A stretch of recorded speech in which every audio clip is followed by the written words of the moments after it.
Hi all, I just thought I'd show one of these Festool Cal second generation lights, the Cal 2 it's called, or the Cis Cal 2 Cis light, made by Festool. It's made in Germany, this, and they're quite expensive, but I think it's worth absolutely every penny. So I'm going to show you what you get in the box. This is the basic version, which you can buy. Take it out of the box, you get a lovely case with a handle on it, Festool logos on the zip pull and on the front. Open it up and you get the usual instructions and guarantee, and then you get a car charger so you can charge it off 12 volts, a 240 mains charger which has got a really long lead, so that's good. So you got the light, which has got 12 high quality LEDs, and this has an internal battery, so it'll last quite a while on that.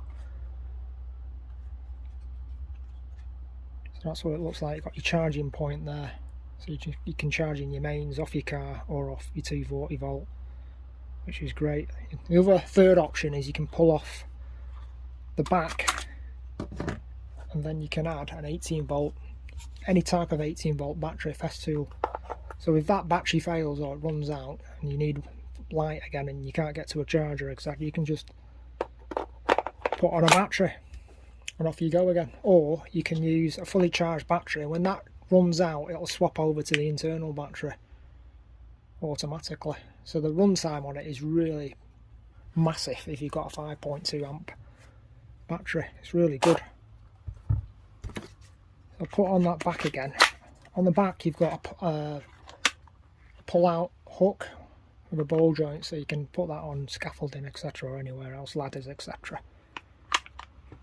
You've got grips for the side, so it's so small, this thing, compared to a standard. You get a standard and you can see the difference. Standard LED, this is tiny, so you can get this into a lot of small areas. It's absolutely brilliant. You've got a tripod mount, got two brightness settings,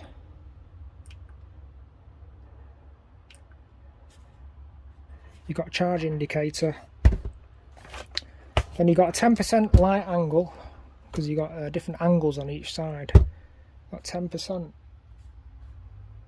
you've got 15% light angle and a 30% light angle, depending on which way you put it on the floor, and of course you can put it on the, you can have it like that as well.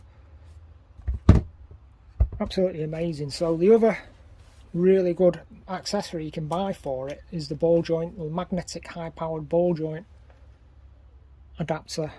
So that can screw into there, and then you can manoeuvre the light anywhere you want on that ball joint, and then that will mount onto any steel really good securely. Even with a high powered extra battery on the back, it'll just stick and it won't come off unless you give it a good yank.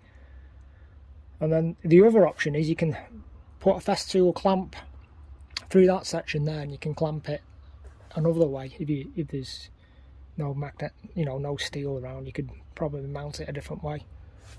And the other option is, with this accessory, you get a metal plate which you can screw into any wood temporarily, and once that's screwed into the wood, you can then mount a magnetic adapter ball joint and then fix your light like that.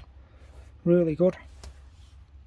So when you're charging it, just put in a charger.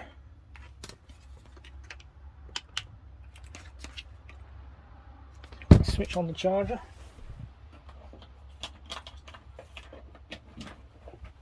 When you're charging, it has a green light that flashes.